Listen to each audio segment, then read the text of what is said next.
Everyone, this is Tim here from Your Six Studios. Today in this video, I'm going to show you how to enable dog mode on your Tesla vehicle. So if you have a dog or something like that in the back seat and you want to go into a grocery store, a gas station, or wherever you're going into, you can just tap the climate control option right here.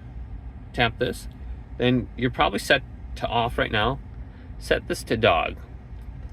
So if you look at these different options, these three options right here, keep dog and camp, allow you to keep the climate control on when you exit the vehicle. So this says dog mode enabled.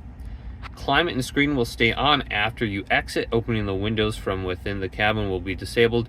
Use for pets only. Never leave a child unattended. So yeah, just heads up there. So you have the option for keep, which is pretty much similar, and then camp mode. Each of them do a little bit different thing. So hopefully this video did indeed help you out.